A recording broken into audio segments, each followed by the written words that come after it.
My name is Emily. I have a husband and a son named Richard, who has reached adulthood. A few years ago, my son moved out. Now, my husband and I live together in a spacious house. At first, I felt lonely after my son left, but now I'm used to it. However, I'm always happy when I get a call from him saying he's coming home. On the day my son was coming home, my husband and I were excited from the morning. It was before our son told us, "I want you both to be at home because I have someone I want to introduce." Before noon, my son came home with a lovely woman. I had expected it from his words, but I never thought he would actually bring a woman home. Seeing our surprise, my son proudly introduced her. "Her name is Karen. Isn't she cute? She's my proud wife." I couldn't understand my son's words right away. After thinking for a moment, I asked again, "Richard, did you just call Karen your wife, not your girlfriend?" My son nodded in agreement. "I did. Maybe you're going deaf, Mom?" I couldn't laugh back at my son's teasing laughter. "I haven't heard about you getting married. Did you know about this?"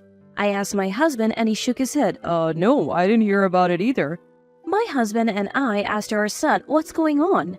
Then, for some reason, our son proudly explained, That's why I came to announce our marriage registration today. By the way, we had a grand wedding in Bali with friends."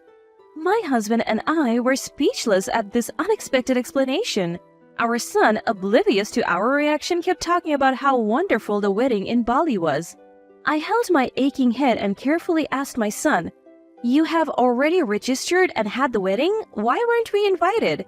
Then Karen, who had been silent, spoke up, "Do we need to invite strangers?" I was shocked by her unexpected words. Karen calmly said, "Isn't it a waste of money?" I couldn't help but respond emotionally, No, we are Richard's parents." Karen seemed unconvinced and said with a dissatisfied look, "But you're strangers to me." I was confused and fell silent. My son must have finally noticed the tense atmosphere and began to explain hurriedly. Karen has no parents or siblings. It would be sad if she was the only one without family at the wedding, right? That's why I didn't invite you guys." Hearing Karen's situation, I couldn't say anything back. I thought, if that's the case, maybe it can be helped. Of course, I wasn't completely satisfied, but I told myself it was too late since the wedding was already over. After the newlyweds left, I confided in my husband. I wonder if those two will be okay. My husband seemed to share my concern but said, "It's their decision. They're already married. All we can do is watch over them," and sighed. Although I agreed with my husband's opinion, I couldn't leave it at that, so I decided to try to close the distance with Karen. I got my son's phone number and decided to get in touch. When Karen realized it was me on the phone, her voice immediately turned sour. "What do you want?" I thought I had made her uncomfortable by calling out of the blue, so I quickly explained my reason. I got some delicious treats, so I thought I'd bring them over to you next time." Then Karen said, "Oh, I don't need that. In fact, I don't even plan to give you my address." I couldn't help but ask, "What?" Karen calmly answered, "I don't want to give personal information to strangers. Please delete my phone number." Before I could say anything else, the call was disconnected. After that, I couldn't get in touch with Karen. What I did must have been an unnecessary intrusion to Karen. Feeling down, my husband told me, "There's still time. Don't rush. Forcing closeness won't necessarily lead to good results. Just hope that she'll open her heart to us someday." I cooled my head and nodded. "You're right." A month after I stopped trying to contact my son and his wife, my son suddenly got in touch. "What's going on?" I asked, and he told me Karen was pregnant. I was thrilled by the happy news. I thought it would be tough for a first-time mother without her parents, so I asked for their address to go help. But my son said, No, I can't give you the address. We don't need help, just money. Give me your bank account number so I'll transfer it." I tried to explain to my son how difficult childbirth could be, but he wouldn't listen. Moreover, he said that Karen herself was against it. In the end, I transferred only the money as my son wanted. After that, I never heard from my son again. There was not even a report of the child's birth. After a year had passed, I tried to call my son several times, but eventually, I couldn't reach him at all. My son may no longer think of us as family. Even if I want to confirm it, there's no way to get in touch. Feeling helpless one day, I met a familiar person at the local supermarket. At first, I didn't recognize him, but thanks to him calling out to me, I realized who he was. It's been a long time. Do you remember me? I'm David. Johnson's David? Hearing the name, my memory came back. He was a friend my son often brought home during high school. I didn't recognize him at first because he was still a high school student in my memory. David, you've grown up so well. As I looked at him closely and called his name, David seemed pleased and a bit shy. Suddenly, I caught the eye of the woman next to David. She had a matching ring with David and her belly was noticeably large. I involuntarily covered my mouth and exclaimed, "Oh my!" David nodded shyly. This is my wife, Olivia. Our child is due in 2 months. Olivia, is it? Congratulations. Thank you. Olivia looked confused for a moment but soon smiled happily. After brief greetings, we quickly parted ways, not wanting to burden the expectant mother. 2 months after reuniting with David, I received an email from him. In fact, we had exchanged contact information at the time of our reunion because he wanted to announce the birth. Attached to the email was a picture of the newborn baby. It was a very cute baby. Suddenly, I imagined my own grandchild, whom I had never seen, and shed a few tears. I emailed David saying I wanted to send a gift to celebrate. Then, a flustered David called me. I didn't contact you with that intention, so please don't trouble yourself. I couldn't help but laugh at David's apologetic tone. That's not it. I just want to celebrate since I can't do anything for my own grandchild. David was silent for a while before asking, Something happened with Richard, didn't it? As I remained silent, David began to speak. I was hesitant to tell you this, but actually, David's story was shocking. Olivia was originally Richard's girlfriend, but Richard chose another woman and unilaterally dumped Olivia. That woman was Karen. Olivia was devastated after being abandoned by Richard. I couldn't leave her like that. I tried to persuade Richard several times, but he wouldn't listen. I gave up trying to convince him and stopped being friends with him. David's story ended there for the moment.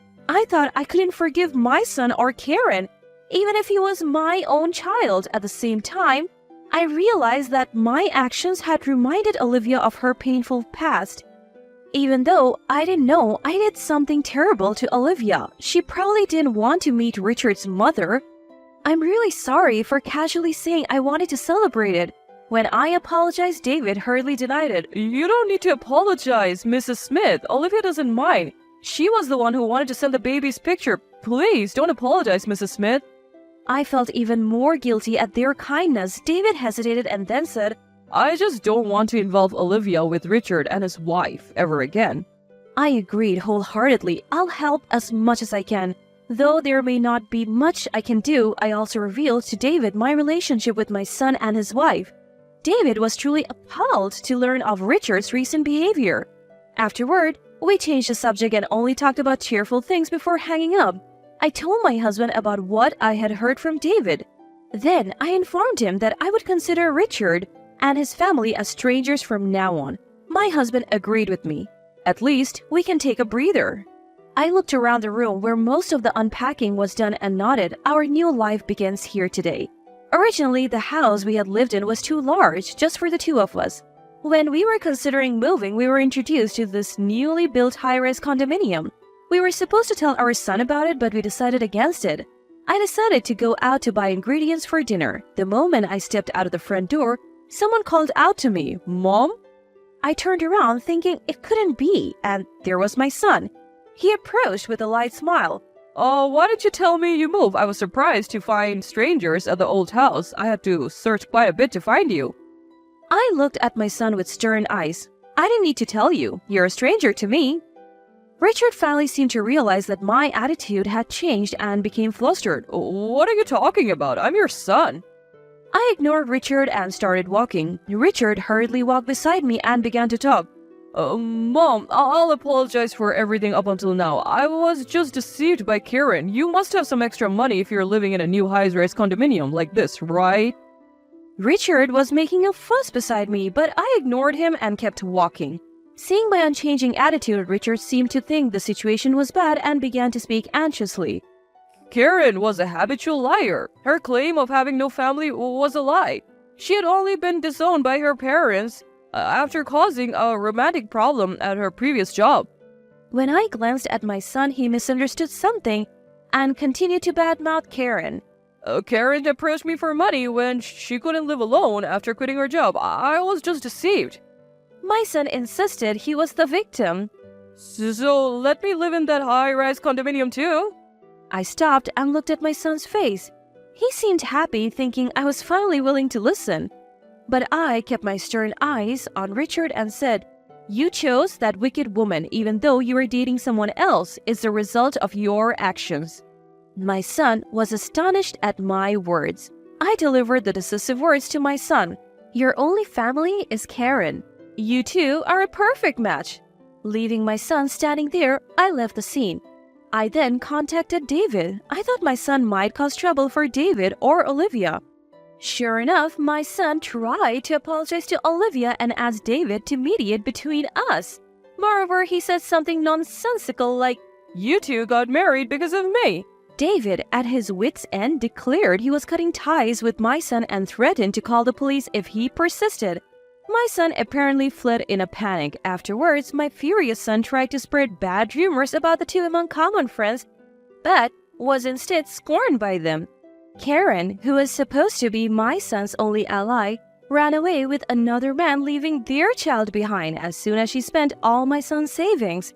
Afterward, my son fell into a terrible state, but we didn't think of helping him even after hearing the rumors. After a while, my son came to us with the child. "You must think it's pitiful for your grandchild, right? Let us stay here." As soon as my son spoke, my husband, who had been silent until then, yelled, "Don't be ridiculous. Stop acting like a spoiled child at your age. You're no longer our son but a stranger. Get out." Frightened by our harsh attitude, my son left the grandchild and ran away. My husband quickly locked the front door. I gently picked up the grandchild who had been left behind. The grandchild, not understanding anything, reached out to my husband with a smile. I'm sure that seeing that smile, my husband and I shared the same thought. We have no intention of forgiving our son and Karen in the future, but the child is innocent. We nodded to each other. We decided to raise this child ourselves. I heard rumors that my son is doing physical labor. He must be struggling to make ends meet, having to choose a job he hates involving physical work. Even so, he hasn't tried to force his way back home for now. Well, even if he did, the result would be the same. My husband and I are busy every day focusing on our grandchild. We're not young anymore, so raising a child is quite challenging. But just seeing this child smile gives us the strength to persevere. For things that are too difficult for us, we rely on the help of David and his wife. We can't thank them enough. It seems that the days of enjoying a leisurely retirement are still a way off. But until then, I want to cherish the time with my husband and grandchild.